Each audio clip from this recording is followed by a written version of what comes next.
নমস্কার বন্ধুরা, Piyali lifestyle with village ফুডে সকলকে স্বাগত জানাচ্ছি।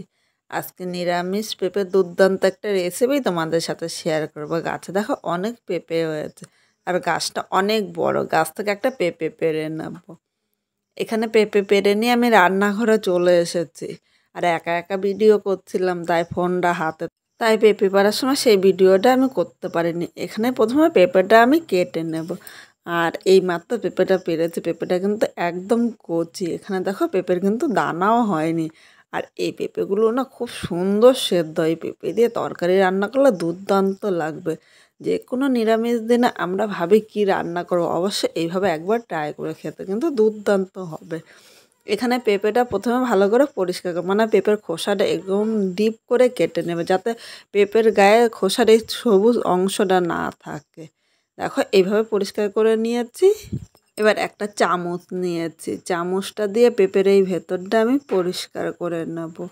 আমি চামচ দিয়ে করছি, তোমরা তোমাদের সুবিধা মতো করো, কিন্তু বটির থেকে আমার মনে হয় চামচ দিয়ে করলে এইভাবে তাড়াতাড়ি পরিষ্কার হবে। দেখো ভেতরে কিন্তু দানা নেই, কিন্তু একটু একটু আঁশ আছে, সেই আঁশটা এইভাবে চামচ দিয়ে আমি পরিষ্কার করে নিলাম।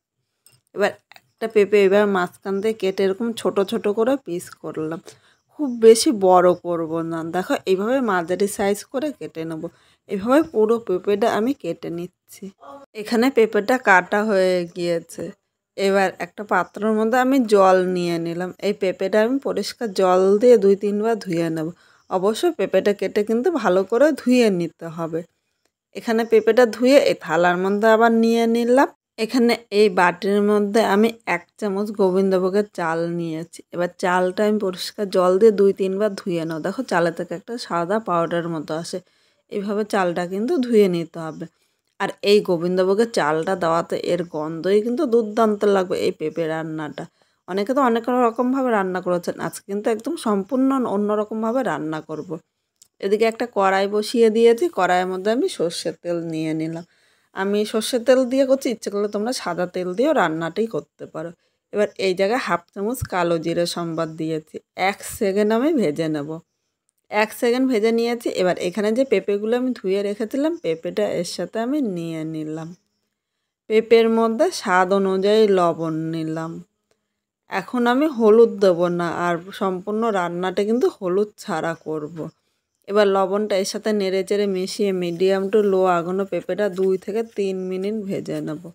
লবণটা নেড়ে চেড়ে মিশিয়ে নিয়েছি, এখন আমি ঢাকা দেবো। ঢাকা দিয়ে রান্না করলে কিন্তু খুব অল্প সময় পেঁপেটা গলে যাবে। 3 মিনিট পর ঢাকনিটা তুলে নিয়েছি। এখানে দেখো পেঁপের ভাজাটা কিন্তু হয়ে গিয়েছে, আর ঢেকে রাখাতে পেঁপেটা কিন্তু তাড়াতাড়ি নরম হয়ে যায়। দেখো পেঁপেটা কিন্তু একদম সেদ্ধ হয়ে গিয়েছে। আর এই জায়গায় আমি প্রথমেই বলেছিলাম আজকে হলুদ দেবো না, ইচ্ছা করলে তোমরা কিন্তু হলুদ নিয়ে নিতে পারো। এবার এই জায়গার মধ্যে আমি 1/2 চামচ আদা বাটা নিয়ে নিলাম। এর সাথে 3টে কাঁচা লঙ্কা বাটা নিয়েছি। তোমরা ঝাল যেরকম খাবে সেই হিসাবেই কিন্তু লঙ্কাটা নিয়ে নেবে। এখন আমি পেঁপের সাথে মশলাটা নেড়েচেড়ে মিশিয়ে নেবো, আর ততক্ষণই কষাবো যতক্ষণ না এর থেকে কাঁচা গন্ধটা চলে যাচ্ছে। এবার এখানে আর একটু স্বাদ অনুযায়ী লবণ নিয়ে নিলাম। পেঁপেটা এখন 2 থেকে 3 মিনিট মিডিয়াম আগুনে কষিয়ে নেব। এখানে পেঁপেটা কষানো হয়ে গিয়েছে, আর মশলার একটা ভাজা গন্ধ বেরিয়েছে। এবার এই জায়গায় আমি গরম জল নিয়ে নিলাম। অবশ্য তোমরা চেষ্টা করবে গরম জল নিতে। গরম জল নিলে কিন্তু পেঁপেটা তাড়াতাড়ি সেদ্ধ হবে আর ঝোলটা ফুটবে। ঠান্ডা জল নিলে পেঁপেটা শক্ত থাকবে, খেতে কিন্তু একটুও ভালো লাগবে না। আর একটা কথা বন্ধুরা, এখানে আমি শুধু পেঁপের ঝোল করছি আজকে, আলুটা স্কিপ করেছি। যারা আলু পছন্দ করো অবশ্যই পেঁপের সাথে কিন্তু আলুটা একইভাবে ভেজে নিয়ে নিতে পারো। এখন সব মশলাটা নেড়ে চেড়ে মিশিয়ে নিয়েছি।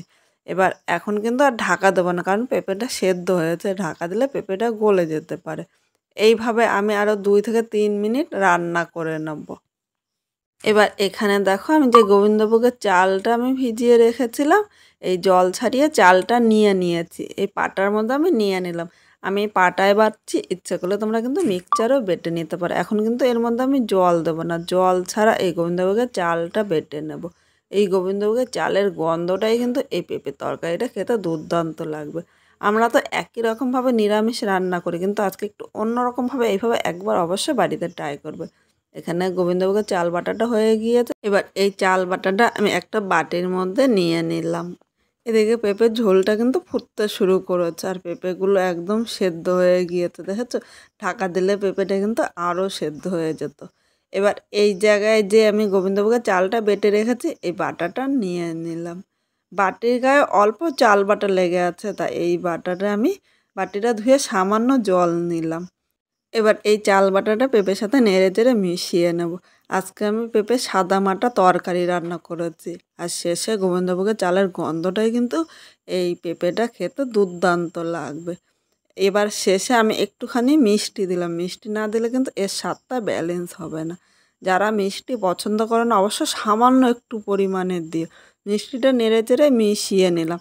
এখন আমি আরও 1 থেকে 2 মিনিট রান্না করে নেব, তাহলে মিষ্টিটা এর সাথে কিন্তু খুব সুন্দরভাবে মিশে যাবে। 2 মিনিট রান্না করে নিয়েছি, এখানে দেখো পেঁপের তরকারিটা কিন্তু হয়ে গিয়েছে। তোমরা ইচ্ছে করলে এরকমও নামাতে পারো বা একদম গা শুকনো করেও কিন্তু নামিয়ে নিতে পারো।